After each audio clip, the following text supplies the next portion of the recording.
Well, hello, everyone. This is another Focus podcast, and I'm singing Lisa. Excited to be with you and happy to spotlight somebody very special. You know, this show is designed to bring you information about great people who have great stories because they do great things. And we're meeting someone very special today who has a great story to tell in the midst of all that we are experiencing in COVID-19 and the life we're having to live. This beautiful lady named Eva Mae Edeki has a story of survival to share with all of us. And so let me say welcome to you, Miss Eva, and how are you today? I am fine. Thank you for having me.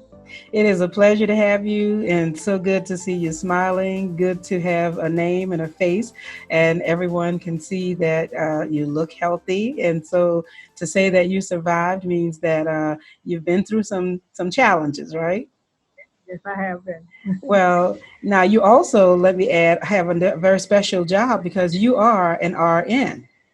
Yes, I am. I'm And a so, frontline. what area do you specialize in? I work med surge.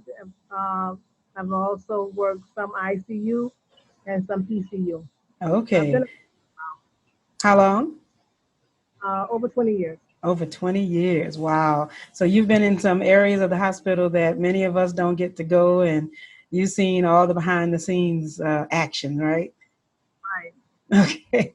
Well, tell us, what was an average day for you like when before COVID-19 or anybody even heard about it? What was your average work day like? We worked 12-hour shifts. I was working at a facility in New Orleans. We had ventilator patients. Our staffing ratio was usually 6 to 1 or 7 to 1, depending upon staffing. I was also the charge nurse, but I also had a patient load. Oh, So the the demands are kind of hectic, but after a while you get accustomed to the work. yeah, you make it work, right? Make it work, and so you do what you So, have. hey, we know about that in New Orleans, right? We get it done. To. So, well, first of all, thank you for everything that you do. We know that through these hard times, we are making sure that we say thank you a lot to all the professionals who are on the front line, serving in so many different ways. And you were on the front line very early on when we all started learning about COVID-19 and the coronavirus. And so, where were you when you first thought that maybe something was wrong? Um, I was I thought that I was actually having an asthma attack. This was the 10th of March. So I went to the urgent care and telling them that I had asthma attack because I have a long history of asthma.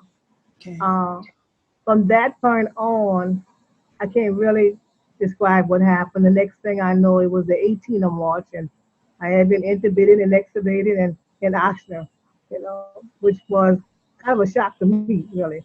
You understand? Wow. And I woke up confused. I didn't know where I was. Mm. So, Well, I can imagine. So, not knowing where you are and waking up, you probably had a lot of questions and needed to know some answers. And so, that was one of the things we've learned is having a pre-existing condition really adds to the challenges when it comes to dealing with this virus because it makes it harder to fight, to come out. So, you're even stronger than you probably realized, right? I'm also diabetic, hypertensive, and I have some mild heart failure. So I had all the Oh, comorbidities. you had both your hands up fighting, right? Well, we are just so thrilled, that you're here to tell what your experience was, and just to be on the other side of it has to be such an amazing feeling after everything you've gone through. So now you said you already in your experience worked with people who were on ventilators, so you're familiar with that and how that works. Right. I was, And yeah, I've worked with ventilator patients, but I never been on their side of it. wow, Uh, but it was an experience. But I'm glad that God got me through it. Uh, so my sister, who was the contact person for me, told me that they used remdesivir for me, and that, along with another experimental drug, helped me recover. wow, And so when I listen to people on TV talk about remdesivir, I'm so grateful for that. And I'm so grateful for the people at Oxford because I only had a 16% chance of living. My goodness. So So you said on the 10th is when things started happening, and about 8 days later, you're waking up and you're on a ventilator. So, of course, being on a ventilator, you're not able to speak. So, were there people there to try to, catch you up and explain to you what had happened? the nurse did come in and explain to me. She told me I had COVID-19. Now, you got to remember on the 10th of March, COVID was in Washington State. So we weren't really thinking about COVID at that point because we Okay. hadn't even distancing the distancing or doing what we're doing now. That Mm-mm. didn't come into play until I think the 17th or the 14th of March. Right. And so, yeah, you were already under at that point. That's what I was going to say. And now, had you all been told about it? Because by March, we did start to hear about it. So, what had you been told in terms of being prepared or ready? The hospital didn't tell us anything about COVID because it was something that we knew probably from listening to TV was gonna happen, but they hadn't implemented anything as of yet. You know what I'm Okay. saying? So So, I everybody I was got still new and still learning as the days basically saying went on. because it was still like something that maybe will happen, maybe not a happen. So you were one of the early patients, and it had to be just quite a journey. So now, as you are now awake and on a ventilator, what types of treatment did you get? I know you received the drug, but what was your day-to-day regimen being on a ventilator that you can remember?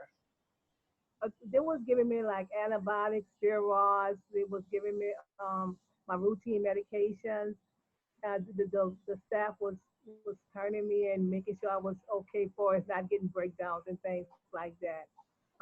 They made what was called scheduled rounds on me, because they had to limit their contact with me also, and I understood that.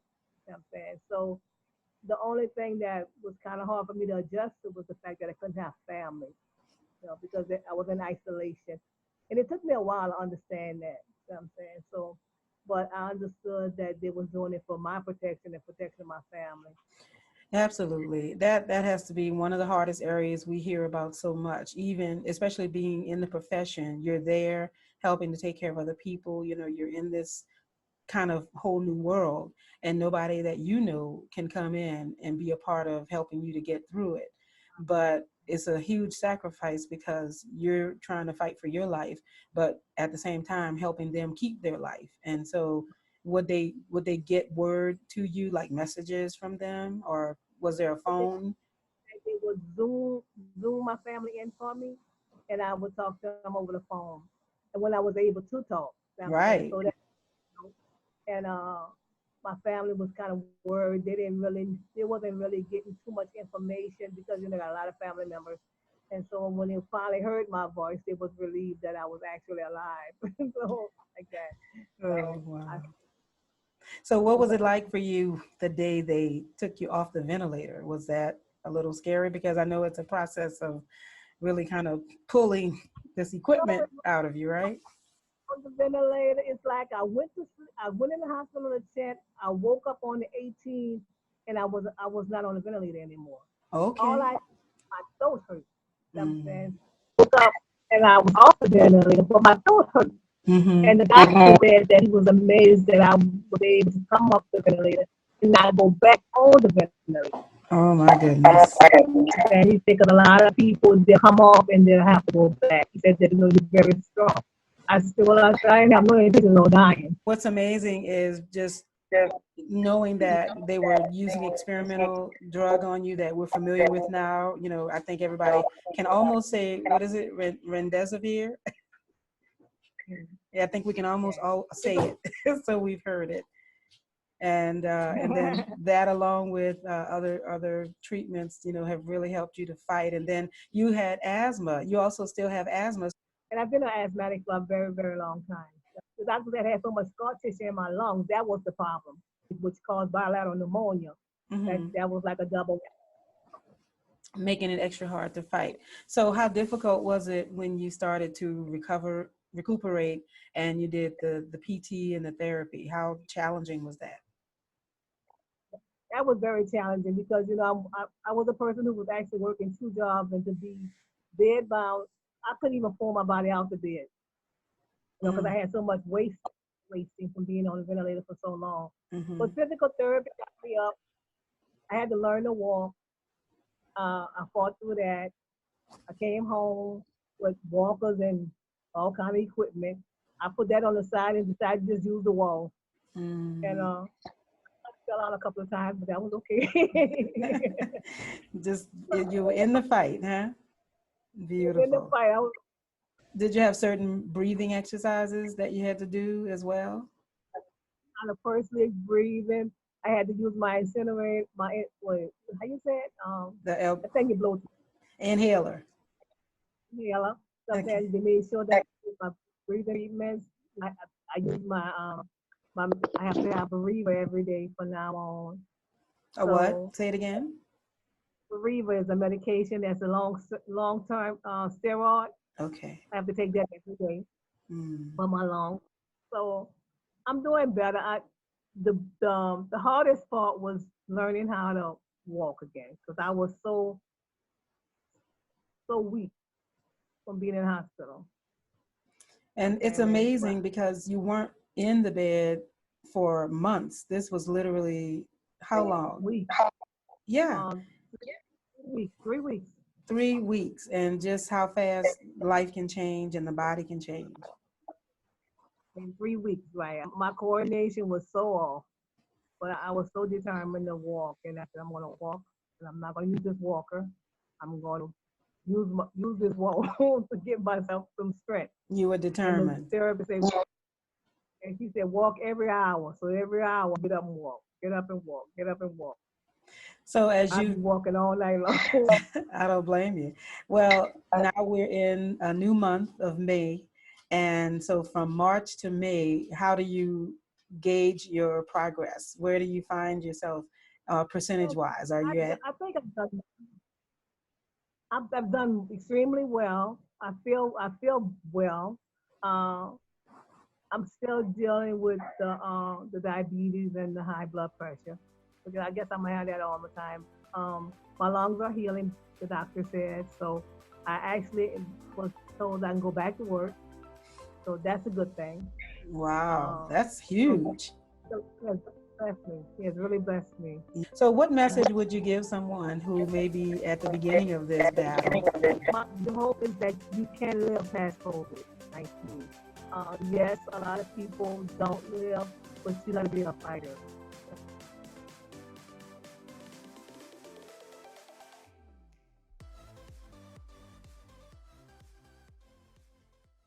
The Akula Foundation, founded in 1994 by Dr. Shiva Akula, is the nonprofit foundation of Canon Hospice Foundation.